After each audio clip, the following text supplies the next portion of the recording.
सबसे पहले हम पॉलिटिकल साइंस का सिलेबस देखेंगे।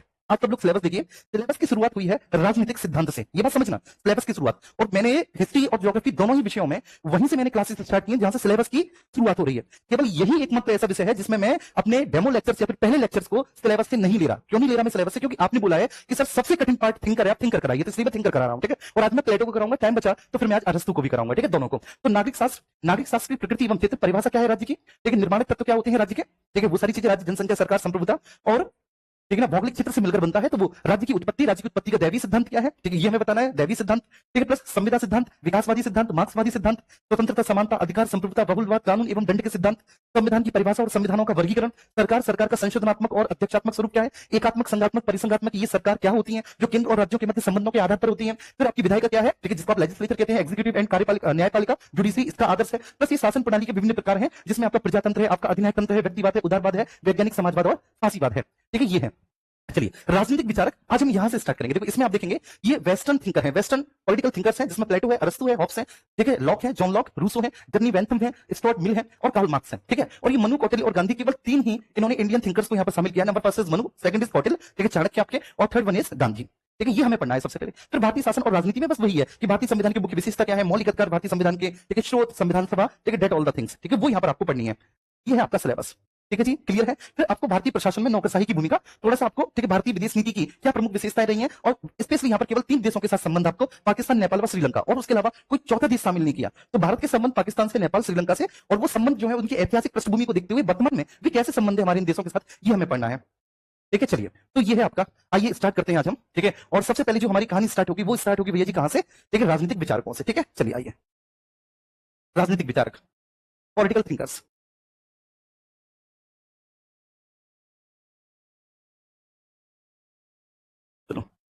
ये सबसे कठिन अवधारणा है पूरे संविधान में। ठीक है, मैंने जैसे कि बोला था कि बड़े मुश्किल होता है डेमो की शुरुआत पॉलिटिकल थिंकर से करना, तो इसलिए मैं आप सभी से बोल रहा हूं कि प्लीज सब लोग यहाँ पे क्लास में आ जाइए, और नॉट इवन क्लास में आइए, बल्कि इस क्लास को ज्यादा से ज्यादा आप, ठीक है, शेयर भी कर दीजिएगा, जिससे कि आपके सभी साथी आ जाएं। और कोशिश कीजिएगा कि आप ये यूट्यूब पर जो है ना बेवजह ये एड वाला सिस्टम खत्म करें, एप्लीकेशन पे पहुंचे। बेशक यूट्यूब पर अभी हम 3 दिन क्लास देख रहे हैं, लेकिन हम, ठीक है, वहां पर यूट्यूब पर जाने के एप्लीकेशन पर जाकर वहां पर हम पीडीएफ वगैरह को एक्सेस करें और अपने नोट्स बनाने हम शुरू कर दें। ठीक है, ध्यान रखना, इस बात को इंश्योर करना है आप सभी को।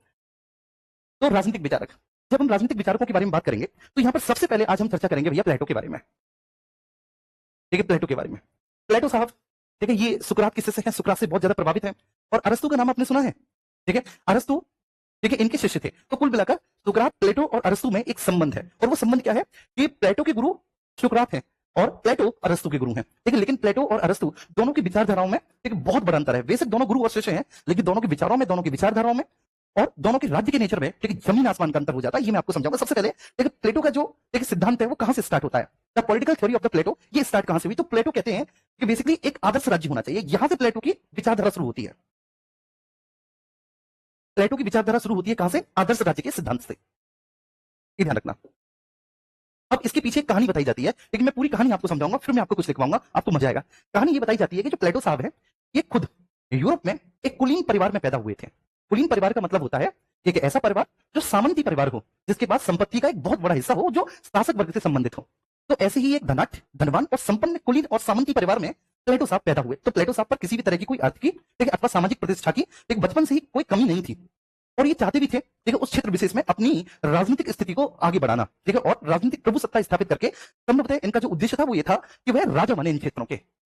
ठीक है, ये प्लेटो साहब का उद्देश्य था। और प्लेटो के, ठीक है, सिद्धांत में हमें कहीं ना कहीं ये सारी चीजें देखने को भी मिलती है। लेकिन फिलहाल, ठीक है, हमें इतना पता चला, प्लेटो साहब की बैकग्राउंड में गए और हमने पता किया कि एक धनाढ्य परिवार में, ठीक है, पैदा हुए थे। धन धान्य से संपन्न परिवार था, सामंती कुलीन परिवार था, किसी भी चीज की कोई कमी नहीं थी। ठीक है, जैसे जैसे बड़े हुए तो इन्होंने अपने जीवन का एक उद्देश्य सेट किया कि साहब इनको अपने क्षेत्र का, एथेंस का, इनको राजा बनना है।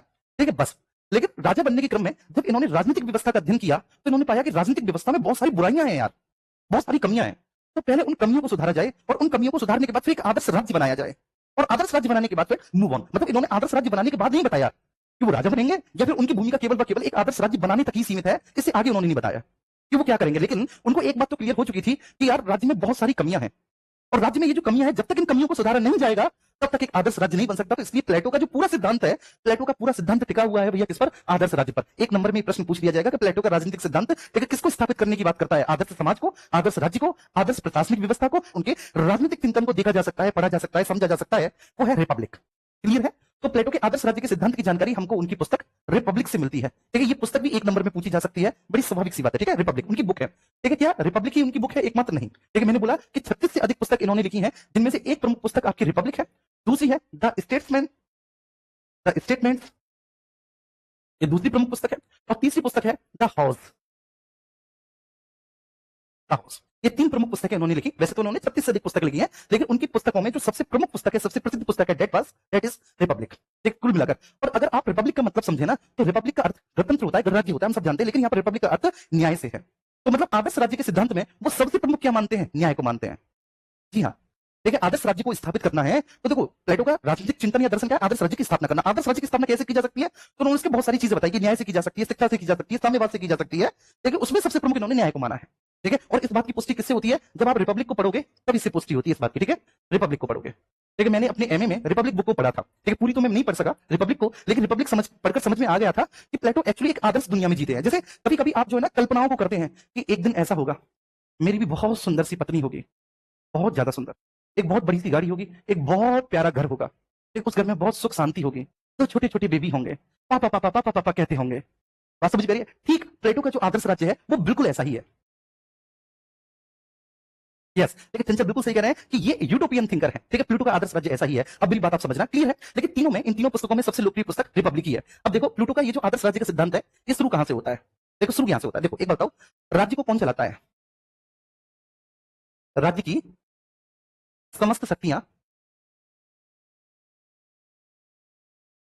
शक्तियां किसके हाथों में केंद्रित होती है? मैं आपसे पूछता हूं।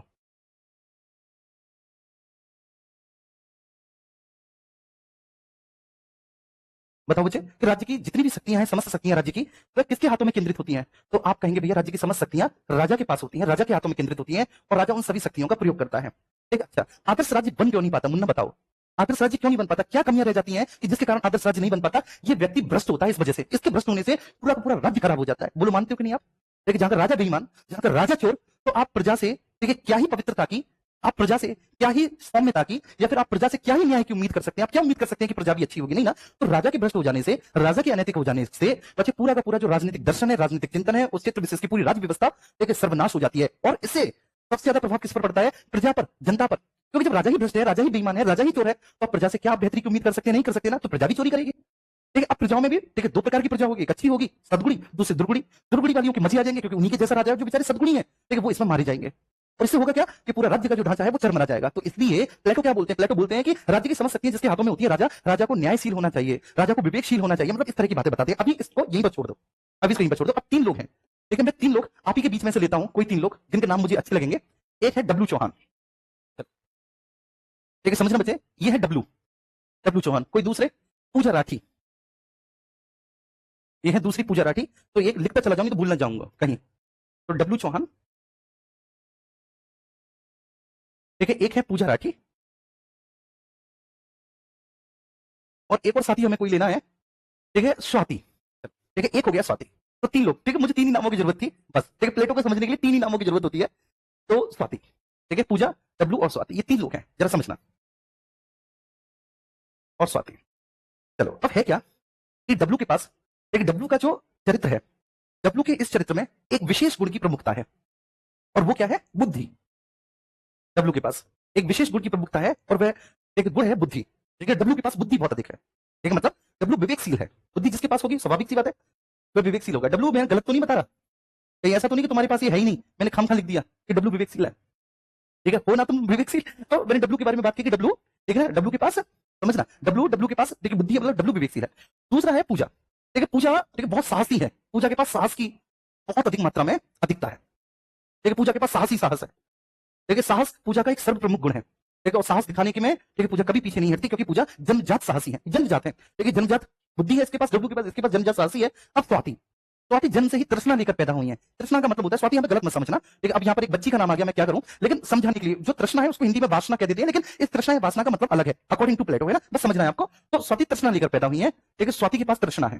तृष्णा का मतलब होता है वासना, वासना का मतलब होता है और अमीर बनना, और अमीर बनना, और अमीर बनना। ठीक है, ऐसी स्वाति है। चलो, तो ये तीन लोग हैं। तो प्लेटो कहते हैं कि इस समाज में जितने भी व्यक्ति हैं, ठीक है, उन सभी में इन तीनों में से कोई ना कोई जरूर एक गुण पाया जाता है। वो ये बोलते हैं कि समाज में जितने भी व्यक्ति हैं, उन सभी व्यक्तियों में इन तीनों में से कोई ना कोई एक गुण की प्रमुखता होती है, कोई ना कोई एक गुण जरूर पाया जाता है। जिसके पास बुद्धि है, जिसके पास विवेक है, ठीक है, उसको शासक बनना चाहिए। उसको क्या बनना चाहिए? उसको शासक बनना चाहिए, उसको राजा बनना चाहिए। तो उसको नाम दिया दार्शनिक। क्या नाम दिया? दार्शनिक। और राजा कैसा होना चाहिए? राजा दार्शनिक होना चाहिए। ये प्लेटो ने कहा कि राजा दार्शनिक होना चाहिए, ठीक है, राजा दार्शनिक होना चाहिए। ये बोलते हैं प्लेटो कि जिसके पास बुद्धि है, विवेक है, राजा वैसा ही होना चाहिए। तो उन्होंने उसको नाम दिया कि वो दार्शनिक वर्ग है। राजा को दार्शनिक होना चाहिए। जिसके पास साहस है, ठीक है, जिसके पास साहस है, ठीक है, उसको सैनिक होना चाहिए। सैनिक होना चाहिए, क्योंकि अगर वह साहसी व्यक्ति अगर सैनिक बनेगा तभी तो वह सुरक्षा कर पाएगा राज्य की। डरपोक व्यक्ति सुरक्षा कर सकता है क्या? अरे बताओ यार, क्या डरपोक व्यक्ति सुरक्षा कर सकता है? नहीं, डरपोक व्यक्ति कभी भी सुरक्षा नहीं कर सकता। और तीसरा है तृष्णा, ठीक है, मतलब वासना, मतलब अमीर बनने की चाहत, ज्यादा से ज्यादा उत्पादन करने की चाहत, ठीक है। तो स्वाति को क्या करना चाहिए? जिसके पास तृष्णा है उसके पास उसको उत्पादन करना चाहिए, ठीक है, और जो जितना ज्यादा उत्पादन करेगा तो उतना ज्यादा लाभ कमाएगा, तो ज्यादा से ज्यादा उसको लाभ कमाना चाहिए, ठीक है जी। क्या मेरे सभी छोटे बहन भाइयों को ये बात आई समझ में? कल एक भैया कह रहे थे कि सर कुछ तो आपसे बड़ी भी होंगे। अरे बेशक आप मुझसे बड़ी भी हों, ठीक है, लेकिन फिर भी, ठीक है, मुझे अच्छा लगता है यार कि तुम छोटे बहन भाई हो। मैं मतलब उस तरह के माइंडसेट के साथ पढ़ाता हूँ कि तुम मेरे सामने बैठी हो, तुम पे कुछ नहीं आता, तुमने सब कुछ मुझ पे छोड़ दिया कि जी आप समझाओ और मैं ऐसे ही समझाता हूँ। आई बात समझ में? तो ये बोलते हैं प्लेटो साहब कि भाई देखना, इस पूरे संसार में, इस पूरे समाज में, ठीक है, ऐसे लोग होंगे जिनमें इन तीन में से किसी ना किसी एक गुण की प्रधानता होगी। हम सब में, वो कहते हैं हम सब में इन तीन में से कोई एक गुण प्रधान होगा। तो जिसके पास, ठीक ना, बुद्धि है, डब्लू के पास बुद्धि है तो डब्लू को राजा बनना चाहिए। जिसके पास साहस है उसको सैनिक बनना चाहिए, सुरक्षा करनी चाहिए। और जो जिसके पास तृष्णा है, वासना है, उसको उत्पादन करना चाहिए, लाभ करना चाहिए। अब देखो, देखिए, जो आदि मानव था, मैंने आपको एंशिएंट हिस्ट्री में पढ़ाया था आदि मानव। आप पूरा पाषाण काल पे जाओ, तो जो पूरा पाषाण काल का मानव था, पूरा पाषाण काल के मानव की सबसे प्राइमरी नीड क्या थी? मैं आपसे पूछता हूं, पूरा पाषाण काल के मानव की सबसे प्राथमिक भूख क्या थी? सबसे प्राइमरी नीड क्या थी? तो आप बोलेंगे सर बस केवल व केवल इतना सही था उसे कि उसका पेट भर जाए। एक पूरा पाषाण काल का मानव ना तो कोई वैज्ञानिक प्रगति कर पाया था, ना ही वह पशुपालन कर पाया था, एक ना ही वह कोई अन्न को उगा पाया था। वो कुछ नहीं कर पाया था, बस केवल व केवल वो दिन रात यही सोचता रहता था कि मेरा पेट भर जाए। आप में से भी कुछ लोग ऐसे ही होंगे, बस यही सोचते होंगे पेट भर जाए, बाद में जाए दुनियादारी। तो सोच लेना कि आप में और आदि मानव में कोई ज्यादा अंतर है नहीं, अगर आप भी यही सोचते हैं कि मेरा कैसे भी पेट भर जाए। ठीक है, तो पेट भर जाए बस कैसे भी। तो भैया आदमी के पेट भरवाने का काम किसने किया? पेट भरवाने का काम किया स्वाति ने। मतलब एक ऐसे व्यक्ति ने जो उत्पादन करता था, क्योंकि उसने उत्पादन करने के बाद जितनी भी आवश्यक वस्तुएं थी, इंसान की जरूरत की वस्तुएं थी, वो सभी वस्तुएं उसने पैदा की, वो सभी वस्तुएं उसने निर्मित की, उत्पादित की। देखिए सबसे पहला काम यहाँ पर स्टार्ट हुआ आदि मानव। आदि मानव की जरूरत की वस्तु क्या है मेरे प्यारे बच्चे? ठीक है, कि उसको बस केवल अपना पेट भरना है। तो पेट भरना है तो उसने क्या किया? पेट भरने के क्रम में उसने पत्थर के औजारों हथियारों से शिकार किया। ठीक है, और दूसरा, ठीक है, फूड कलेक्टर था। ठीक है, food collector in the sense वह कंदमूल फलों को, ठीक है, इन सबको वह तोड़कर बीन कर खाता था। ठीक है, बिल्कुल शुरुआत में। धीरे धीरे धीरे धीरे आगे करके, ठीक है, वह, ठीक है, पत्थर के ही बहुत अच्छे औजार बनाने लगा, बहुत अच्छे हथियार बनाने लगा, शार्पन हथियार बनाने लगा, तीक्ष्ण हथियार बनाने लगा, लाइट वेटेड हथियार बनाने लग गया। तो इसका मतलब है कि शुरुआत में वह कैसा था? उत्पादक था। ठीक है, उत्पादक था तो उसने मनुष्य की आवश्यकताओं को पूरा किया। और आवश्यकताओं को पूरा करने के क्रम में जो है ना बच्चे, सबसे पहली आवश्यकता मनुष्य की पूरा होगी कि साहब उसका पेट भर गया। पेट भरने के बाद उसे दूसरे नंबर पर चाहिए क्या? सिक्योरिटी, कि कोई दूसरा मार ना पाए। भाई देखो, आदमी की सबसे पहली चीज क्या होती है? पेट भरना। ठीक है, जब आप पैदा हुए होंगे तो आपको सबसे पहले फीड कराया गया होगा। ऐसे नहीं कि आपके पैदा होने के तुरंत बाद ही आपको एकदम ऐसे करके सिक्योरिटी दी गई हो, नहीं ना, फीड कराया गया होगा। एक मम्मी ने फीड कराया होगा आपको, ठीक, मुझे भी, सबको। ठीक है, ऐसा नहीं कि 4-5 पुलिस वाले खड़े कर दिए कि नहीं भाई सिक्योरिटी करो इसको, नहीं, पहले फीड। तो सबसे पहली चीज क्या होती है कि भूख। भूख होगी शांत, अब सिक्योरिटी। अब इंसान चाहता है कि भाई मुझे सुरक्षा मिले, एक जंगली जानवरों से सुरक्षा मिले, अन्य लोगों से सुरक्षा मिले, ताकतवर आदमी से सुरक्षा मिले। तो कुल मिलाकर मुझे मेरे जीवन की कम से कम गारंटी तो मिले, तो सुरक्षा मिले। तो भैया सुरक्षा कौन देगा? सैनिक देगा। तो दूसरे ऐसे व्यक्ति होते हैं पूजा राठी टाइप के लोग, ठीक है, जिनके पास साहस होता है तो वो सैनिक बने, वो ज्यादा बेहतर है। मतलब व्यक्ति को अपने गुणों के आधार पर अपना व्यवसाय चुनना चाहिए। कहने का मतलब क्या है? गुणों के आधार पर प्रोफेशन चुनना चाहिए, ये बोलते हैं प्लेटो। और मैं प्लेटो की इस बात से बिल्कुल सहमत हूं। कैसे मैं सहमत हूं मैं आपको बताता हूं। ठीक है, मैंने इंजीनियरिंग की है, बात समझ पा रही है? और इंजीनियरिंग के बाद फिर मैंने एमए किया। ठीक है, अब एमए करने के बाद मेरी एक बात तो समझ में आ गई थी कि मुझे यार इंजीनियरिंग वाला, मतलब उससे पहले ही, लेकिन मैं अध्ययन अध्यापन में लग गया, क्योंकि मुझे अध्ययन अध्यापन में मजा आता था। मुझे लगता था कि मैं एक अच्छा एक रीडर हूं, और अच्छा रीडर होने के साथ जो मैं समझ पा रहा हूं उसको मैं अच्छे से समझा सकता हूं, क्योंकि मुझे पता है बच्चों को दिक्कत कहां आती है। अगर मैं तुम्हें सच बताऊं, अगर मैं सिद्धांत को तुम्हें ऐसे ना पढ़ाता जैसे और लोग पढ़ा रहे हैं, तो मैं समझ में आता क्या प्लेटो है क्या। इतनी बड़ी बड़ी बात करके प्लेटो चला गया, अरस्तु तो और उससे बड़ी बड़ी बातें करके चला गया। कैसे समझ पाते तुम जॉन मिल्स को, लॉक को, ठीक है ना, जेमी बेंथम को? ऐसे ही समझ पाओगे। और हर एक अगला सिद्धांत जो है वो पिछले वाले से, अब अरस्तु क्या है, अपने जीवन भर वो अपने गुरु को ही काटता रहेगा। ठीक है, वो उन्हीं की बातों का खंडन करेगा, तो बड़े आराम से आप समझ लोगे। ठीक है, अरस्तु को, अरस्तु के बाद फिर और आएंगे मैकियावेली वगैरह, हालांकि मैकियावेली आपके सिलेबस में है नहीं। ठीक है, तो वो सारी चीजें एक क्रमिक अध्ययन है और हमें ऐसे ही पढ़ना है उस क्रमिक अध्ययन को। ठीक है जी, तो वो बोलते हैं गुणों के आधार पर प्रोफेशन चुनना चाहिए, प्रोफेशन चुनना चाहिए, सबसे बेस्ट है कि आपको गुणों के आधार पर ही प्रोफेशन चुनना चाहिए। बात हमारी समझ में आ गई, ठीक है, ये क्लियर है। और फिर इसके बाद जब सुरक्षा मिल गई तो सुरक्षा मिलने जाने के बाद एक आदर्श राज्य होना चाहिए। सुरक्षा मिल गई तो सुरक्षा मिल जाने के बाद क्या होना चाहिए? एक आदर्श राज्य होना चाहिए। और अगर एक आदर्श राज्य होना चाहिए तो उस राज्य का सर्वे सर्वा, मतलब राजा कैसा होना चाहिए? राजा दार्शनिक होना चाहिए। राजा कैसा होना चाहिए? दार्शनिक होना चाहिए। तो पता है प्लेटो क्या कहते हैं? प्लेटो कहते हैं कि एक्चुअली राज्य का जन्म किसी वृक्ष या चट्टान से नहीं होता, राज्य का जन्म व्यक्तियों के चरित्र से होता है। क्या राज्य का जन्म किसी वृक्ष या चट्टान से नहीं होता, राज्य का जन्म वहां निवास करने वाले मनुष्यों के चरित्र से होता है। और प्लेटो बोलता है कि प्रत्येक मनुष्य में इन तीन में से कोई ना कोई एक गुण होता है, कोई ना कोई एक गुण होता है। जिस व्यक्ति में इन तीन तत्वों में से जिस भी गुण की प्रधानता है उसे उसी के आधार पर अपना प्रोफेशन चुनना चाहिए। जैसे बुद्धि तत्व की प्रधानता शासक वर्ग में होनी चाहिए, साहस तत्व की प्रधानता सैनिक वर्ग में होनी चाहिए, और वासना या तृष्णा तत्व की प्रधानता उत्पादक वर्ग में होनी चाहिए। सोच के देखो, कोई ऐसा सैनिक जिसमें साहस नहीं है, दुश्मन ने आक्रमण कर दिया, वो पहले ही भाग रहा है, ठीक, भागो भागो भागो, दुश्मन आया, हो सकता है क्या? सोच के देखो, राजा ठीक है पाखंडी टाइप का व्यक्ति हो, आप विवेकशील हो, पागल हो, तो क्या वो जनता के हित में निर्णय ले पाएगा? नहीं ले पाएगा। तो राजा को कैसा होना चाहिए? दार्शनिक होना चाहिए, विवेक, बुद्धि, एक संयमी होना चाहिए। और तीसरा उत्पादक। अगर उत्पादक में ग्रीड नहीं है, लोभ नहीं है, लालच नहीं है, तो क्यों उत्पादन करेगा? तुम एक बात बताओ, है ग्रीड, लोभ या लालच बहुत जरूर है, तृष्णा होनी चाहिए, ठीक है, तभी तो मैं अर्थशास्त्र आपको पढ़ाऊंगा आगे, तभी तो वो लगातार ठीक है उत्पादन करके लाभ कमाएगा।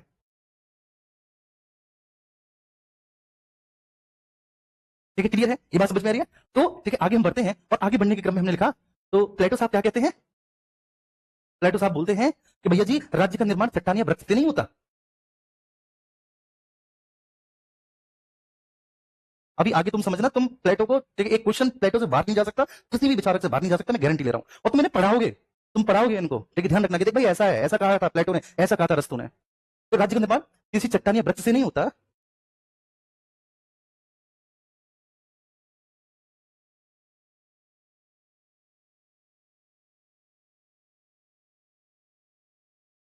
नहीं होता, ठीक है, बल्कि वहां निवास करने वाले मनुष्यों के चरित्र से होता है, मनुष्यों के चरित्र से होता है,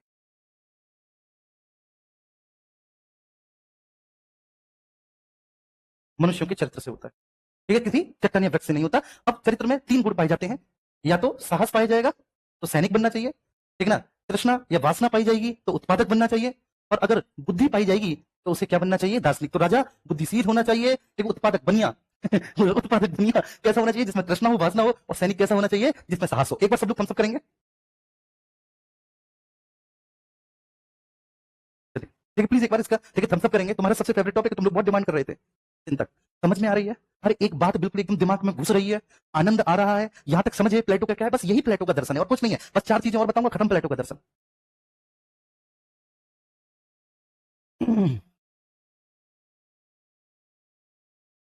ठीक है, और ठीक है, सभी लोग ठीक है, लगभग 300 लोग लाइव है इस क्लास में, सभी लोग क्लास खत्म होने के बाद ऑफलाइन कमेंट जरूर करेंगे कि आपको कैसा समझ में आया। ये हम सबकी सामूहिक जिम्मेदारी होनी चाहिए, ये ध्यान रखना। बहुत अच्छा समझ में आया, चलिए बहुत अच्छी बात है, मुझे भी बहुत अच्छा लगा कि आपको समझ में आ रहा है, क्लियर है, बहुत अच्छे, ठीक है। चलिए अब प्लेटो क्या बोलते हैं, आगे चलते हैं। प्लेटो बोलते हैं तीसरा पॉइंट कि भाई आदर्श राज्य में चार गुण होने चाहिए, ठीक है, बस यही है प्लेटो का दर्शन, प्लेटो के अनुसार। और देखो मैं प्री प्लस मेंस दोनों के लिए पढ़ा रहा हूं, ये प्री प्लस मेंस दोनों के लिए इसलिए पढ़ा रहा हूं क्योंकि मैं पीडीएफ भी दूंगा इसकी पूरी रिटन, जैसे कि मेंस में भी आप इनको लिख सको, ठीक है। तो प्री प्लस मेंस दोनों को लेकर वो पता लगे कि आगे मेंस का बैच आएगा, लेकिन मैं आपको अभी से मेंस के लिए तैयार कर रहा हूं, ठीक है। तो इसलिए मैं आपको हैंड रिटन मतलब टाइपिंग वाली पीडीएफ भी दूंगा लेक्चर्स में साथ के साथ, ठीक है सर। तो प्लूटो के अनुसार अनुसार आदर्श राज्य के चार तत्व होते हैं,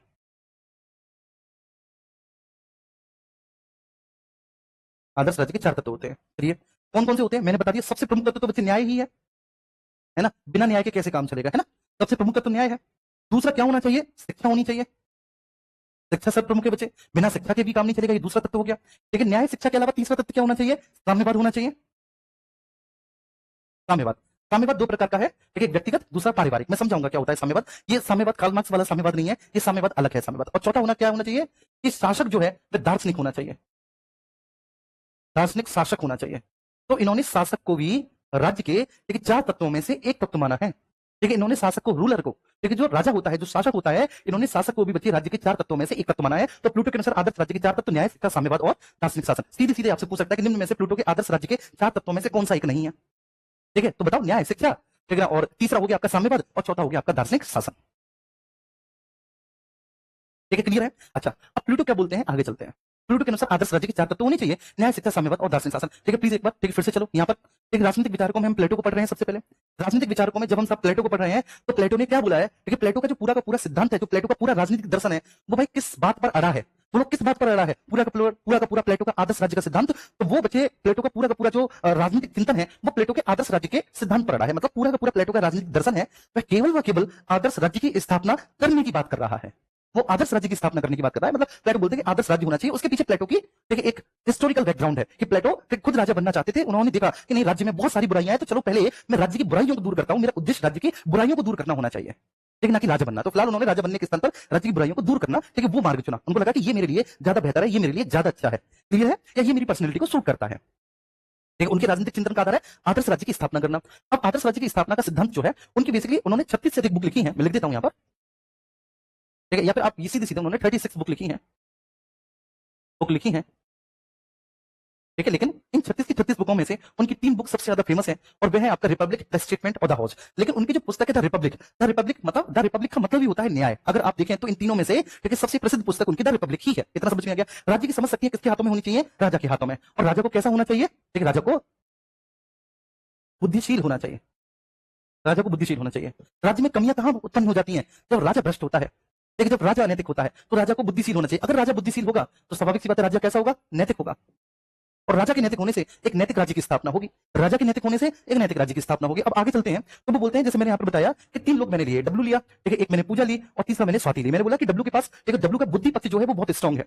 डब्ल्यू, हम सबके पास इन 3 में से कोई ना कोई एक पक्ष हमारा मजबूत होता है, ये बात हकीकत है, कोई ना कोई एक पक्ष हमारा मजबूत होता है, ठीक है। तो डब्ल्यू के पास बुद्धि, विवेकशील पक्ष जो है वो मजबूत है, पूजा बहुत साहसी है, और स्वाति जो है उसमें तृष्णा बहुत है, मतलब लाभ कमाने की और पैसे वाले बनने की भूख बहुत है। तृष्णा मींस भूख, वासना, आप ये कह सकते हैं। तो स्वाति में पैसे वाले बनने की एक भूख बहुत है। तो स्वाति को क्या होना चाहिए, उत्पादक करना चाहिए, स्वाति को उत्पादक वर्ग होना चाहिए, ठीक है। पूजा को साहसी और डब्ल्यू को बुद्धि, मतलब जो बुद्धिशील है वो राजा बनेगा, इतना सी बात है। अब यहां पर बोला प्लेटो ने कि राज्य का निर्माण किसी चट्टान या वृक्ष से नहीं होता साहब, बल्कि मनुष्यों के चरित्र से होता है। और चरित्र की 3 प्रमुख विशेषताएं होती हैं, या तो किसी व्यक्ति के चरित्र में साहस का गुण प्रमुख होगा, किसी के में तृष्णा, किसी के में बुद्धि। जिसके पास बुद्धि का है उसे क्या बनना चाहिए, राजा। जिसके पास तृष्णा है उसे क्या बनना चाहिए, उत्पादक मींस बनिया। और जिसके पास साहस है उसको क्या बनना चाहिए भैया, उसको सैनिक बनना चाहिए। इज दैट क्लियर, उसको क्या बनना चाहिए, सैनिक बनना चाहिए। आगे चलते हैं। अब वो बोलते हैं कि प्लेटो के अनुसार आदर्श राज्य के 4 तत्व हैं, न्याय, शिक्षा, साम्यवाद और दार्शनिक शासन, ठीक है। अब वो बोलते हैं न्याय, न्याय, तो न्याय के लिए बोलते हैं कि न्याय बेसिकली 2 प्रकार का होता है। प्लेटो बोलते हैं कि न्याय भाई 2 प्रकार का है। कौन कौन से 2 प्रकार का, एक तो होता है न्याय व्यक्तिगत, जी हाँ। दूसरा न्याय होता है बच्चे, एक आप कह सकते हैं सामाजिक, सोशल जस्टिस। एक होता है व्यक्तिगत न्याय, दूसरा होता है सामाजिक न्याय। अब मैं बता रहा हूं व्यक्तिगत और सामाजिक न्याय में क्या अंतर है। बड़ा अच्छी एक्सप्लेनेशन की है, ठीक है, नो डाउट। प्लेटो, मैं यहां पर प्लेटो से बहुत सहमत हूं, ये हकीकत बात है। प्लेटो बोलते हैं व्यक्तिगत न्याय, ठीक है। सबसे पहले समझे व्यक्तिगत न्याय। मैं एक टीचर हूं, और मैं टीचर हूं तो मैं हिस्ट्री, ज्योग्राफी, पॉलिटी, इकोनॉमी, मैं साइंस, इन्वायरमेंटोलॉजी, ये सब पढ़ाता हूं मैं बच्चे। तो एज अ टीचर, ठीक है, मेरा सबसे प्रमुख कर्तव्य क्या है कि जो भी विषय पढ़ाऊं पूरी जान लगा के पढ़ाऊं, पूरी रिसर्च करके पढ़ाऊं, जिससे कि बच्चे को ठीक है बेस्ट कंटेंट मिले, क्योंकि बच्चा बड़े विश्वास के साथ यहाँ पर आता है। देखो 700-800 रुपए कोई बड़ी बात नहीं है। अगर आप 700-800 रुपए की वजह से अभी तक कोर्स नहीं लिए तो आपकी बेवकूफी है। हाँ, अगर आप इसलिए कोर्स नहीं लिए कि मुझे विश्वास करना है, ठीक है, सभी विषय मुझे पढ़ने हैं, तो ये अच्छी बात है। मेरी बात आ रही है समझे, ये अच्छी बात है। ठीक है, तो सबसे बड़ी बात क्या होती है, विश्वास। तो मुझे पता है यार, ये मेरा व्यक्तिगत कर्तव्य है कि आप सब लोग मुझ पर विश्वास करके आए हैं, तो मुझे लगातार अपनी स्किल को इंप्रूव करना है। ठीक है, आपका व्यक्तिगत न्याय क्या है, आपका व्यक्तिगत न्याय क्या है, आपका व्यक्तिगत न्याय है कि आप स्टूडेंट हैं। आप स्टूडेंट हैं तो मैंने पहले ही बोला था कि जब आप रात में सोएं, तो जब आप रात में सोने से पहले देखें कि पूरे दिन आपने क्या किया, ठीक है, तो आपके पास एक पॉजिटिव फीलिंग हो कि आज तो मैं बहुत पढ़ा। ठीक है, आज मैंने ज्योग्राफी के 2 चैप्टर्स कंप्लीट किए, आज मैंने हिस्ट्री के 2-3 चैप्टर्स कंप्लीट कर लिए। ठीक है, आज मुझे पॉलिटिकल साइंस पे सर ने जो भी पढ़ाया था, ठीक, प्लेटो प्लेटो का एक-एक कांसेप्ट मेरे क्लियर है, वाह भाई वाह, पूरा टारगेट करके सो रहा हूं, बहुत अच्छी बात है, पॉजिटिव। ठीक है, ये ध्यान रखना। लेकिन अगर सोते समय आपको ऐसे विचार आए कि यार आज तो मैंने किताब खोल के नहीं देखी, ठीक, ऊपर से मैं मम्मी से झगड़ा और लिया, ठीक, दूसरी तरफ मैंने पापा से भी मैं गुस्सा हो गया, तीसरी तरफ मैंने छोटे भाई को थप्पड़ मार दिया, तो मतलब मन करेगा कि नहीं यार, ठीक है, ये अच्छी बात नहीं है। तो ये सबसे पहले है व्यक्तिगत न्याय। व्यक्तिगत न्याय का मतलब होता है कि प्रत्येक व्यक्ति बच्चे अपने जीवन में वही कार्य करे जिसके लिए वह सर्वाधिक उपयुक्त है, ठीक है ना। प्रत्येक व्यक्ति अपने जीवन में वही कार्य करे जिसके लिए सर्वाधिक उपयुक्त है। आपका ठीक है व्यक्तिगत जीवन, ठीक है, आपको विद्यार्थी बनाता है, तो आपको विद्यार्थी जीवन में सबसे सर्वश्रेष्ठ प्रदर्शन करना है। मैं अपने व्यक्तिगत जीवन में अध्यापक हूं, तो एज अध्यापक मुझे सर्वश्रेष्ठ प्रदर्शन करना है। एक स्पोर्ट्समैन है, एक खिलाड़ी है, नेट प्रैक्टिस नहीं की, और नेट प्रैक्टिस उसने नहीं की, जब खेलने आया रियल मैच में तो 0 पे आउट हो गया। अब 0 पे आउट हो गया तो अपने आप को कोसेगा यार, ठीक है, देखो मैंने अच्छा परफॉर्म नहीं किया। तो ये व्यक्तिगत न्याय मतलब समझ में आ गया कि वही कार्य करे जिसके लिए वो व्यक्ति सर्वाधिक उपयुक्त है, और उसको वे सर्वाधिक ईमानदारी से करे। सर्वाधिक उपयुक्त है वो वही कार्य करे जिसके लिए वो सर्वाधिक उपयुक्त है। सामाजिक न्याय का मतलब क्या होता है कि भैया अपना अपना कार्य करो, दूसरे के काम में खामखा अड़ंगा मत डालो। ठीक है, अब मैं कल को बैट उठा के चला जाऊंगी विराट कोहली की जगह मुझे खिला लो, ठीक है, तो मेरी बेवकूफी तो होगी। अरे बोलो यार, ठीक है, कल को तुम आ जाओ कैमरे के सामने की दिग्विजय के हम पढ़ा के दिखाएंगे, तो तुम्हारी बेवकूफी होगी। तुम्हारी भी बता रहा हूं, ठीक है। तो इसका मतलब क्या है भैया, सामाजिक कार्य का मतलब क्या होता है, सामाजिक न्याय का मतलब क्या होता है कि समाज के जो तीनों वर्ग हैं, ये तीनों वर्गों के बारे में बात करते हैं कि समाज के जो तीनों वर्ग हैं, ये तीनों वर्ग अपना अपना कार्य करें, किसी एक दूसरे के कार्यों में हस्तक्षेप ना करें। ठीक है भाई, तो तीनों वर्ग अपने अपने कार्यों को करें।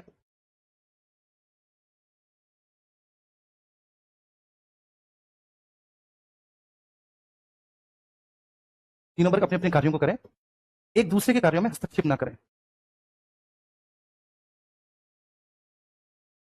कार्यों में हस्तक्षेप ना करें।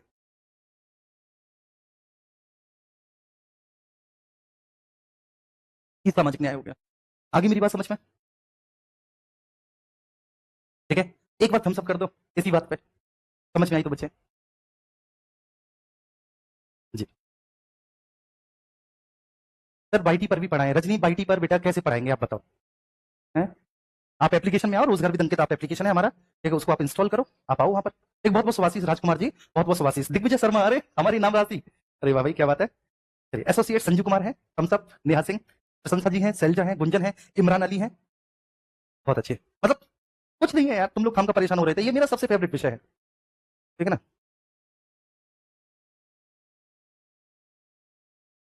इसके बाद दूसरा शिक्षा। शिक्षा के माध्यम से क्या होगा देखो, शिक्षा क्यों जरूरी है? देखिए मेरी बात समझना, प्लेटो के अनुसार why education is necessary for the construction of a state या for making of a state, मतलब राज्य के निर्माण के लिए शिक्षा क्यों जरूरी है? जैसे कि मैं, मेरे अंदर साहस तो है, मेरी बात समझना प्लीज सब लोग, मेरे पास साहस तो है, लेकिन यार मेरे पास तलवार चलानी नहीं आती। साहसी मैं मां कसम बहुत हूं लेकिन अब बहुत साहसी हूं। अब मुझे तलवार चलानी आती नहीं, युद्ध हो गया तो मैं साहस से थोड़ी ना लड़ूंगा भाई, लड़ूंगा तो मैं तलवार से। मुझे बेहतरीन तलवारबाजी आनी चाहिए, लेकिन युद्ध कला का प्रशिक्षण होना चाहिए, तीरंदाजी मेरे पास आनी चाहिए, ढाल फाल ये वो दुनिया भर की चीज भाई आनी चाहिए कि नहीं? तो इसलिए शिक्षा की आवश्यकता होती है। शिक्षा की आवश्यकता होती है बच्चे किसके लिए? जिसके कारण व्यक्ति अपने गुणों की पूर्णता को प्राप्त कर सके। सिंपल सी बात है, शिक्षा क्यों आवश्यक है? गुणों की पूर्णता को प्राप्त करने के लिए। तो मैं यहां लिख दो शिक्षा को, ठीक है। शिक्षा क्यों आवश्यक है? गुणों की पूर्णता को प्राप्त करने के लिए। मैं सारी चीज समझाऊंगा आपको, गुणों की पूर्णता को प्राप्त करने के लिए, प्राप्त करने के लिए,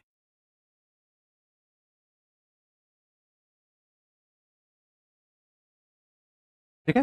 गुणों की पूर्णता को प्राप्त करने के लिए, ठीक है, शिक्षा बहुत जरूरी है, ठीक है। फॉर एग्जाम्पल मेरी बात समझना, जैसे देखिए कोई सैनिक है, उसके पास साहस है, लेकिन अगर आपने उसे नई प्रकार की युद्ध कौशल और नई प्रकार की युद्ध नीति समझा दी, तो इससे क्या होगा? उसका युद्ध कौशल और ज्यादा परिपक्व हो जाएगा और ज्यादा बढ़ जाएगा। जैसे कोई इंजीनियर है, अगर आप उसने और अच्छी ट्रेनिंग दे दी आपको, तो वो अपने उस फील्ड में और अच्छी महारत हासिल कर लेगा। इसलिए शिक्षा की आवश्यकता है। आ रही है बात समझ में? That's why the education is most and most important. इसलिए एजुकेशन की जरूरत है। आप विद्यार्थी हैं, लेकिन फिर भी आपको क्यों पढ़ाया जा रहा है? जिससे कि वो आपके कॉन्सेप्ट मजबूत हो जाए, और इतनी मजबूत हो जाए कि फिर केवल ना केवल आप एग्जाम पास कर सके, बल्कि अपने जीवन में भी उनको शामिल कर सके, उन कॉन्सेप्ट को, ठीक है। तीसरा, ठीक है, साम्यवाद। साम्यवाद का मतलब होता है, शिक्षा आपको समझ में आ गई? साम्यवाद का मतलब है कि प्लेटो कहता है कि देखो, ठीक है, संपत्ति और परिवार की भी आवश्यकता होती है, संपत्ति और परिवार की भी आवश्यकता होती है, ठीक है। राज्य के निर्माण के लिए संपत्ति और परिवार, मतलब ये राज्य के चार उन आवश्यक अनिवार्य तत्वों में से है साम्यवाद, ठीक है। और बिना संपत्ति और परिवार के राज्य का निर्माण नहीं हो सकता। अब बताओ क्या बिना संपत्ति और परिवार के राज्य का निर्माण हो सकता है? तो इसलिए इन्होंने साम्यवाद को भी आवश्यक माना है, ठीक है। और चौथा है दार्शनिक शासक। दार्शनिक शासक का मतलब है मेरे प्यारे बच्चे, ठीक है ना, मतलब एक ऐसा शासक होना चाहिए जो नैतिक हो,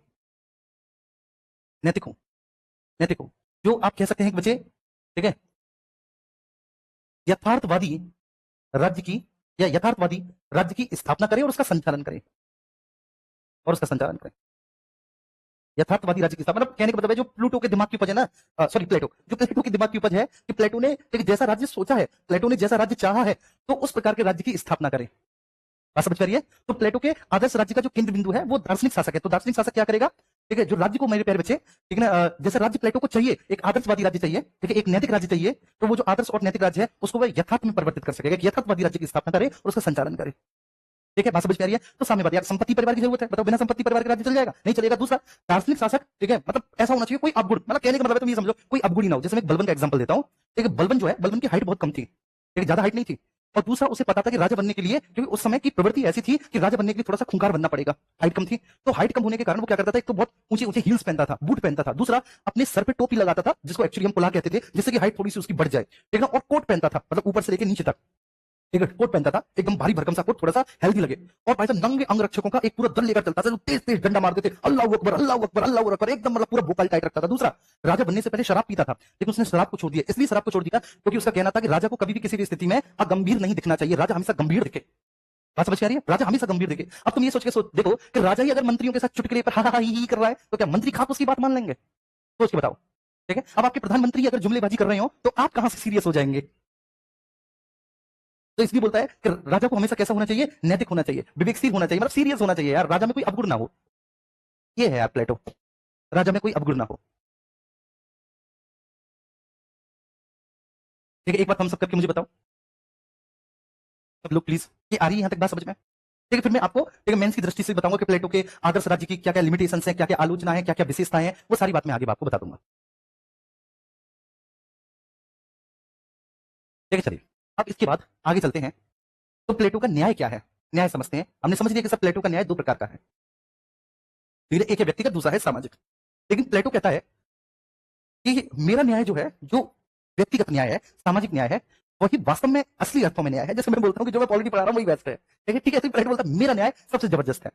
इससे पहले जो न्याय के सिद्धांत चल रहे थे वो बेकार थे। तो इससे पहले न्याय के कौन कौन से सिद्धांत चल रहे थे? तो बच्चे एक चल रहा था न्याय का परंपरावादी सिद्धांत।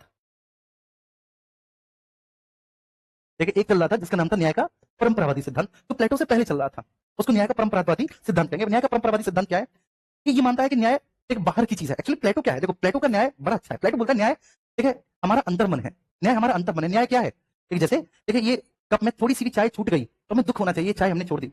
खाना खाने वाली थाली में थोड़ा सा भी खाना हमने छोड़ दिया, दुख होना चाहिए कि अरे खाना हमसे क्यों छूट गया। ठीक हमसे बेवजह ठीक है अनजाने में ठीक है किसी जीव की हत्या हो गई, हमें दुख होना चाहिए कि यार हमसे बेवजह अनजाने में किसी जीव की हत्या हो गई। बात समझ में आ रही है? या फिर मैं सच्ची बात बताऊं कि कई बार क्लास में ऐसा होता है, कई क्लास में मेरे साथ हो जाता है कि एनर्जी बहुत ज्यादा नहीं होती, थक भी जाते हैं भाई, मास्टर आदमी है, थक जाते हैं और उसमें मैं पूरी एनर्जी के साथ लेक्चर डिलीवर नहीं कर पाता। तो पता है रात में जब मैं सोता हूं और मैं अपनी सारी क्लासेस को रिवाइज करता हूं कि मैंने क्या किसमें क्या क्या पढ़ाया, किसमें कितनी एनर्जी के साथ, और मुझे पता चलता है कि उस क्लास में थोड़ी सी कमी रहेगी तो दुख होता है यार। ये लेकिन न्याय एक आंतरिक एक अंतर्मन की प्रोसेस है। इसलिए देखो ध्यान रखना, आजकल जो रिलेशन है, मैं सबसे बोलना चाहूंगा आजकल रिलेशन क्यों इतनी जल्दी टूट रहे हैं, क्योंकि पता है न्याय की जो विषय वस्तु है, जो न्याय की अवधारणा है, मुझसे कहीं ना कहीं एक वंचित हो गई, हमने उसको खो दिया। ठीक कैसे खो दिया हमने कि हम बड़े आराम से चीट कर लेते हैं। ठीक है मतलब चीट कर लेते हैं, कहने का आशय क्या है कि हमें कहीं ना कहीं न्याय का जो तत्व है, जो न्याय की अवधारणा है, वो हमारी मर सी गई है, वो मृत प्यार हो गई है। देखिए हम एक रिलेशनशिप में है, मतलब हम एक बहुत अच्छे हस्बैंड है या फिर वाइफ है, लेकिन हम बहुत अच्छे रिलेशनशिप में या फिर हमारी कोई गर्लफ्रेंड या बॉयफ्रेंड है, लेकिन सामने अगर कोई अप्रोच कर रहा है तो फिर हम हिचकते नहीं है, हम भी आगे बढ़ने देते हैं चीजों को। ठीक है और हमारे अंतर्मन को पता है कि ये गलत है, गलत है, गलत है, पता चल रहा है, लेकिन फिर भी ठीक है कहीं ना कहीं हमारे अंदर वो जो विवेक है, वो जो बुद्धि है, वो तत्व हमारा मर चुका है। ऐसी स्थिति में ये चीजें हो रही हैं। देखिए तो ये सबसे बड़ी बात है कि पुराने जितने भी विचारक हुए उन्होंने न्याय को बाहरी चीज माना कि न्याय दो, न्याय दो, न्याय, अरे न्याय कहां से दो, न्याय आंतरिक है मेरे भाई। ठीक है न्याय कोई बाहर की वस्तु नहीं है, न्याय आंतरिक होता है। क्लियर है? तो ये ध्यान रखना, जो परंपरावादी सिद्धांत है वो न्याय को बाहरी वस्तु मानता है। न्याय आपके अंतर्मन में है, न्याय आपके अंतर्मन में है।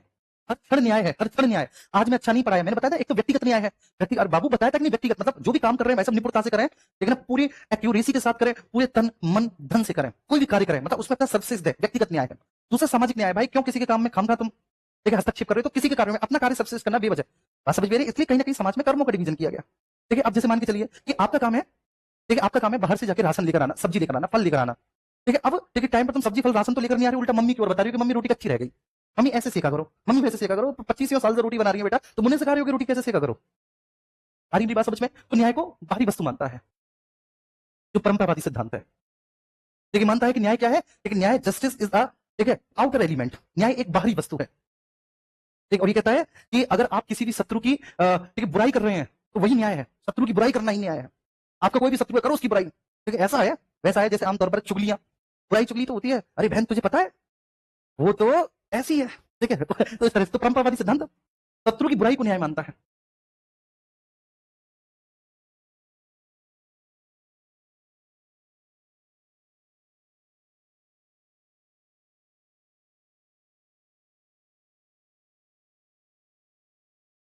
ठीक है अरे यार ये सही नहीं हुआ, बुराई मतलब ढंग से लिखना जाना चाहिए। परंपरावादी सिद्धांत क्या है, शत्रु की बुराई को न्याय मानता है, शत्रु की बुराई करता है वही न्याय है।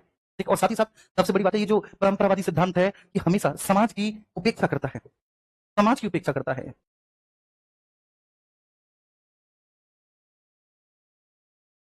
इसकी खासियत है कि ये समाज की उपेक्षा करता है। ठीक है तो आपसे पूछा जाए कि न्याय का परंपरावादी सिद्धांत क्या है, जो प्लेटो के न्याय के सिद्धांत से पहले चलता था, जो प्लेटो के न्याय के सिद्धांत से पहले चलता था, न्याय का परंपरावादी सिद्धांत क्या है? चार ऑप्शन आपको दे दिए जाएं, चार ऑप्शन आपको दे दिए जाएं, चार स्टेटमेंट दे दिए जाएं, पूर्ण दे दिए जाएं। आप कहेंगे कि भाई न्याय को मनुष्य से बाहर की वस्तु मानता है, कि न्याय तो मनुष्य से बाहर की वस्तु है, जबकि न्याय हम सबके अंदर है भाई, न्याय हम सबके अंदर है। देखो आपने कभी कभी देखा होगा ना, जब कोई छोटे से बच्चे को मारता है आपकी आत्मा एकदम से कांप उठती है ना, ठीक आपको गुस्सा नहीं लगता है ना कि जब कोई छोटे बच्चे को मारता है, यही तो न्याय है।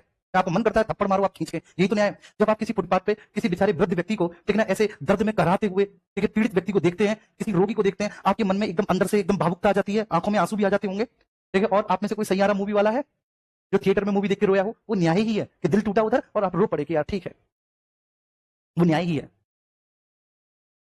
दूसरा है न्याय का क्रांतिकारी सिद्धांत। ठीक है ये भी प्लेटो से पहले चलता था। प्लेटो का सिद्धांत तो न्याय का आपको पता ही है, प्लेटो का न्याय का सिद्धांत वही है, व्यक्तिगत और ठीक है सामाजिक, ये प्लेटो का है। लेकिन प्लेटो से पहले जो न्याय के सिद्धांत प्रचलन में थे वो न्याय के सिद्धांत कौन कौन से थे? दूसरा है न्याय का क्रांतिकारी सिद्धांत। न्याय का क्रांतिकारी सिद्धांत, अब ये जो मेरे प्यारे बच्चे न्याय का क्रांतिकारी सिद्धांत है, ये कहता है कि सत्य ही सत्य है। ठीक है मतलब सत्य ही सत्य है, जैसे आजकल के न्यूज और मीडिया चैनल करते हैं, सत्य ही सत्य है मतलब शक्तिशाली का हित साधना ही न्याय है। जो शक्तिशाली है उसका हित साधो, मतलब चाटुकारिता ही न्याय है, ऐसे समझ लो। जैसे आजकल की मीडिया क्या है, गोदिया मीडिया, और वो गोदी मीडिया क्या करती है, उसे पता है कि जो शक्तिशाली है उसी के हित को साधने में लगी हुई है। मैं मेरी बात को आप समझना, फॉर एग्जांपल देने के लिए आपको समझा रहा हूं, जिससे कि आपको ये चीज याद रहे। समझ पा रही है? तो ये बोलती है कि शक्ति ही सत्य है, जिसके पास पावर है, ठीक है, वही सत्य है। ठीक है, powerful person is a justice, powerful person is a, ठीक है, true, powerful person is a truth. तो जो शक्तिशाली है वही न्याय है, जो शक्तिशाली है वही सच सही है, जो शक्तिशाली है वही सत्य है। तो इसका मतलब क्या है, शक्तिशाली का हित साधना, आप शक्तिशाली का हित साधते रहो, वही न्याय है। ये बोलता है क्रांतिकारी सिद्धांत है वैसे, और बोलता क्या है कि शक्ति ही सत्य है, मतलब शक्तिशाली का हित साधना ही न्याय है।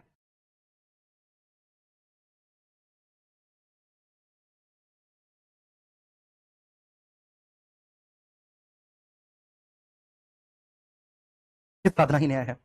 ये वैकेंसी कई सालों में आई है, ये कई सालों में आई है, और एक सीट अपनी पक्की कर लो, मैं तुम्हें सच्ची बात बता रहा हूं। ठीक है,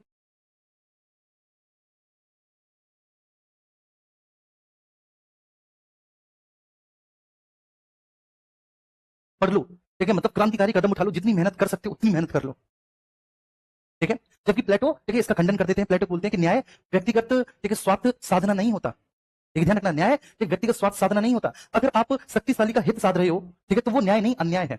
और अन्याय न्याय से बढ़कर नहीं हो सकता, ये प्लेटो बोलते हैं कि अन्याय न्याय से बढ़कर नहीं हो सकता। ठीक है, तीसरा होता है, ठीक है, न्याय का व्यवहारिक सिद्धांत। ये प्लेटो के नहीं है, ये प्लेटो से पहले चल रहे थे। प्लेटो का जो न्याय है वो तो दो प्रकार का है, आपको पता है, व्यक्तिगत और सामाजिक। सामाजिक, ये प्लेटो से पहले के हैं, समझ में आ गई। एक है प्लेटो से पहले का परंपरावादी, ठीक है, एक कौन सा है, परंपरावादी, दूसरा कौन सा है, क्रांतिकारी, तीसरा कौन सा है, व्यवहारिक सिद्धांत है। क्या बोलता है व्यवहारिक सिद्धांत, बेचारे का हित साधना ही न्याय है। व्यवहारिक बोलता है बेचारा, अब कई बार बेचारा नालायक होता है बहुत, मैं समझ में रही है। जैसे ट्रैफिक सिग्नल वगैरह पे तुम्हें कुछ वेगर्स देखने को मिलेंगे जो भिक्षावृत्ति करते हैं, भिक्षावृत्ति, मेरे प्यारे बच्चे, वो भिक्षावृत्ति कर रहे हैं दिन में, रात में वो कई बार जेब भी काट लेते हैं, एक चोरी भी कर लेते हैं। देखिए इसमें क्या होते हैं, एक दारू गांजा और पता नहीं दुनिया भर का कौन कौन सा नशा करते हैं। तो तुम्हें ये लगे कि दुर्बल व्यक्ति का हित ही न्याय है, तो गलत हो तुम। तो इसलिए ये भी गलत है कि दुर्बल, तो इसलिए देखो प्लेटो क्या बोलते हैं कि न्याय क्या है, अरे भैया जो तुम्हें काम दिया है पूरी ईमानदारी से करो, और दूसरे के कार्यों में खामखा की मतलब हस्तक्षेप ना करो, वही न्याय है। देखिए देखो प्लेटो का ये मतलब सही लगता है मुझे, मतलब यहाँ पर प्लेटो बहुत ज्यादा आदर्श नहीं बना, यहाँ पर प्लेटो थोड़ी वास्तविकता वाली बात कर रहा है भाई। ठीक है, ठीक है, तो ये क्या कहता है, दुर्बल व्यक्ति का हित साधना ही न्याय है, दुर्बल व्यक्ति का हित ही न्याय है, हित ही न्याय है। ठीक है, अब यहाँ पर प्लेटो कहते हैं व्यवहारिक सिद्धांत की खिल्ली उड़ाते हैं। प्लेटो क्या कहते हैं, व्यवहारिक सिद्धांत की खिल्ली उड़ाते हैं। प्लेटो कहते हैं कि यार तुम लोग न्याय को ऐसी भारी भरकम चीज बना दिए हो, जैसे कि न्याय यहाँ की नहीं बल्कि किसी दूसरे ब्रह्मांड की वस्तु हो। अरे न्याय हमारी अंतरात्मा में है, न्याय एक आंतरिक चीज है, हमारे अंदर है। तुम लोग ऐसे ऐसे न्याय को खामखा परिभाषित कर रहे हो बेमतलब के, न्याय हो गया कि पता नहीं क्या हो गया।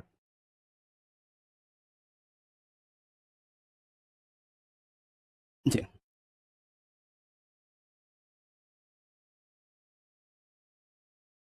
हेमंत दादा कह रहे हैं आप पर पूरा विश्वास कर रहे हैं, जैसे कि पूरी संपत्ति आप मुझे दे रहे हो।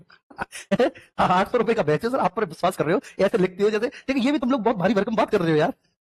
इतनी भारी भरकम बात कर रहे हो, ठीक है, विश्वास है, मुझे पता है बच्चे, ठीक है, आपको, ठीक है, बहुत, मैं बहुत कमिटेड हूं, और मैं चाहता हूं एसएसटी में जितनी भी वैकेंसी है वो हमारे ही स्टूडेंट निकले। एसएसटी का, ठीक है, हर एक लेक्चरर वो रोजगार भी अंकित से होना चाहिए, ये मैंने प्रॉमिस कर लिया है, ध्यान रखना। और मैं बिल्कुल क्रांतिकारी पढ़ाऊंगा इसमें। ठीक है संदीप, ठीक है हेमंत, मैंने हंसी मजाक किया था। ठीक है, दिल पे मत लेना, क्लियर है।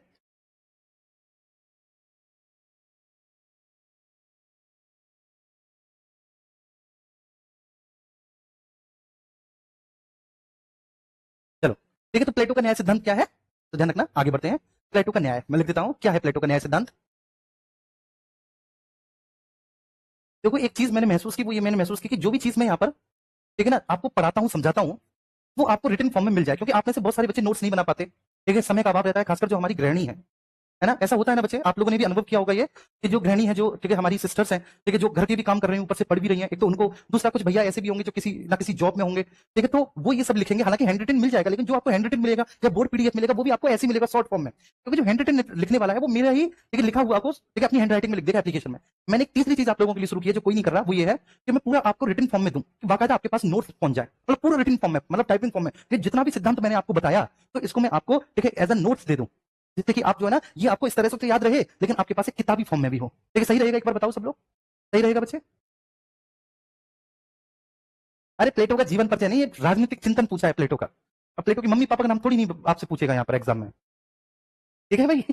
वो आपसे ये नहीं पूछेगा प्लेटो ने शादी की थी या नहीं की थी। उनके राजनीतिक चिंतन को, प्लेटो का आदर्श एक राज्य का सिद्धांत क्या है, उसके चार तत्व कौन कौन से हैं, न्याय है, शिक्षा है, ठीक है ना, साम्यवाद है, दार्शनिक शासक है, दार्शनिक शासक में कौन कौन से गुण होने चाहिए, न्याय का सिद्धांत क्या है, वो यहां से पूछेगा आपसे, है ना। ठीक है जी। देखो मैं देख रहा हूं ना, देखो शिवानी भी है ऐसे, बिल्कुल सही रहेगा। ठीक है, जब आप एप्लीकेशन पे आओगे तो एप्लीकेशन पे आपको वो मिलने लग जाएंगे। ठीक है, जब आप एप्लीकेशन पे आओगे तो एप्लीकेशन पे आपको उसी तरह के ठीक नोट्स मिलने लग जाएंगे। ठीक है,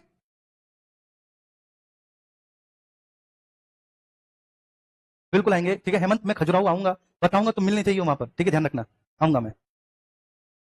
तो एप्लीकेशन पर ज्योति है, ओके, तो एप्लीकेशन पर ज्योति आपको मिल जाएगा। ठीक है ना, जनता सेठी, नहीं जनता जी ऐसी बात नहीं है। ठीक है ना, आप समझे नहीं। ठीक है, आप समझे नहीं उस बात को, तो इसलिए ऐसा लग रहा है आपको। ठीक है, तो प्लेटो का न्याय का सिद्धांत क्या है, वही है। देखो व्यक्तिगत, लिख देता हूं, व्यक्तिगत और सामाजिक। व्यक्तिगत का मतलब है, व्यक्तिगत का मतलब है बच्चे कि जो कार्य हमें सौंपे गए हैं, ठीक है, हमें लगातार, ठीक है, उन्हीं पे परफॉर्म करना है। ठीक है, जो हमें सौंपे गए हैं हमें उसी को परफॉर्म करना है, उसी को अच्छे से हमें करना है। और दूसरा हमें क्या करना है बच्चे, देखिए सामाजिक न्याय मतलब हमें किसी एक दूसरे के कार्यों में किसी भी प्रकार का कोई हस्तक्षेप नहीं करना। मतलब जो उत्पादक है वो पूरी ईमानदारी से उत्पादन करे, जो सैनिक है पूरी ईमानदारी से बच्चे वो रक्षा करे, और जो शासक है वह पूरी ईमानदारी से, ठीक है, अपने शासन सत्ता का संचालन करे।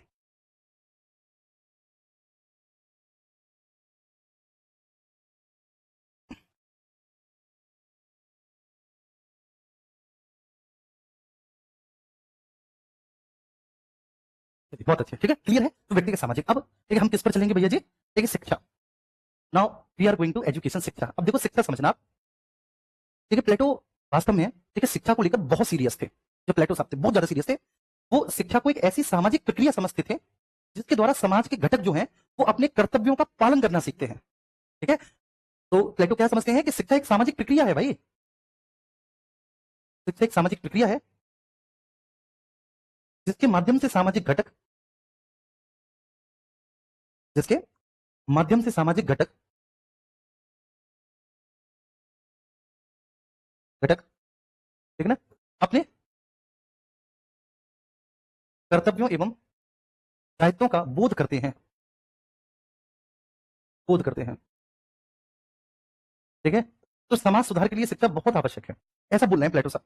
तो भाई समाज सुधार के लिए शिक्षा बहुत आवश्यक है। शिक्षा एक कैसी प्रक्रिया है, ठीक है मेरे प्यारे सभी छोटे बहन भाई, बताओ मुझे, ठीक है शिक्षा एक कैसी प्रक्रिया है, शिक्षा क्या है, ठीक है, शिक्षा का अर्थ क्या है, शिक्षा का उद्देश्य क्या होना चाहिए। तो वो बोलते हैं कि शिक्षा का उद्देश्य होना चाहिए कि हम अपने कर्तव्य और दायित्वों को समझ सकें, हम अपने कर्तव्य और दायित्वों का निर्वहन कर सकें। तो इसलिए एक ऐसी सामाजिक प्रक्रिया है मेरे प्यारे बच्चे, ठीक है, जिसके माध्यम से सभी सामाजिक घटक अपने कर्तव्य और दायित्वों का बोध करते हैं या कर्तव्यों का पालन करना सीखते हैं, बोध करते हैं या पालन करना सीखते हैं। लिख देता हूं आप लोगों के लिए, या पालन करना सीखते हैं कर्तव्यों का,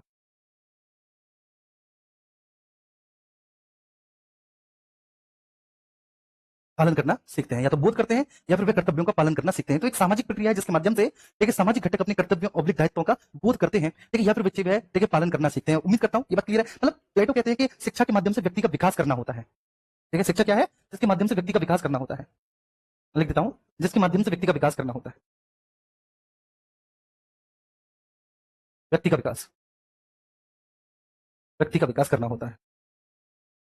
ठीक है, अब आप समझेंगे, जैसे कोई सैनिक है तो उसको, और आप तीरंदाजी, तलवारबाजी, ये धनुर्धर ये सब सिखाओ। ठीक है ना, कोई उत्पादक करता है उसको और अच्छा प्रोडक्ट बनाना सिखाओ। ठीक है, उसको सिखाओ कि वो और बेहतरीन और अच्छा प्रोडक्ट बना सके, और जबरदस्त प्रोडक्ट बना सके। ठीक है, और अगर क्या नाम है, कोई दार्शनिक मतलब कोई राजा है तो राजा को और ज्यादा न्यायशील, राजा को और ज्यादा विवेकशील, राजा को और ज्यादा बुद्धिलब्ध बनाओ, जिससे कि वो और अच्छे राज्य की स्थापना कर सके। ठीक है, और प्लेटो का एक बहुत महत्वपूर्ण स्टेटमेंट है, आप लोग तालियों के साथ स्वागत कीजिएगा। वो स्टेटमेंट मैं आपको बता रहा हूं, आपने अपने बीए में पढ़ा होगा, ढंग से बीए की है कि शिक्षा मानसिक रोग का मानसिक उपचार है। ये प्लेटो का स्टेटमेंट है। ठीक, बहुत बार पूछा गया है कि ये स्टेटमेंट किसने दिया है, तो प्लेटो ने दिया है। प्लेटो क्या, शिक्षा मानसिक रोग का मानसिक उपचार है,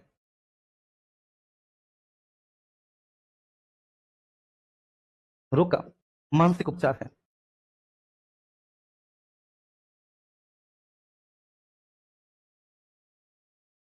ये प्लेटो साहब का स्टेटमेंट।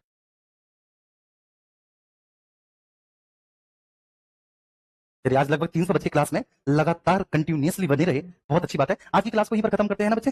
चलो, इसके बाद अर्थशास्त्र की क्लास है। मैं आपको बता दूं बच्चे कि अर्थशास्त्र में दो हैं, एक माइक्रो एक मैक्रो। तो जो मैक्रो इकोनॉमिक्स है, मैक्रो मींस समष्टि अर्थशास्त्र जो है उसे मैं पढ़ाऊंगा, और व्यष्टि अर्थशास्त्र के लिए हमारे साथ एक और टीचर जुड़ेंगे, ठीक है, जो व्यष्टि अर्थशास्त्र पढ़ाएंगे। ठीक है, व्यष्टि अर्थशास्त्र में मांग उत्पादन पूर्ति का नियम, ठीक है ना, बाजार का नियम मतलब इस तरह से जो व्यष्टि अर्थशास्त्र है जिसमें आर्थिक इकाइयों का अध्ययन किया जाता है या फिर किसी भी आर्थिक इकाई के किसी एक भाग का अध्ययन किया जाता है, ठीक है, तो वहां पर वो पढ़ाएंगे। मैक्रो इकोनॉमिक्स, ठीक है, जिसमें गरीबी है, बेरोजगारी है, राष्ट्रीय आय है, ठीक है, सार्वजनिक वित्त या लोक वित्त है या फिर आपका विदेशी विनिमय है, ये सारी चीजें मैं आपको पढ़ाऊंगा। ठीक है, क्लियर है? Best content, thank you so much.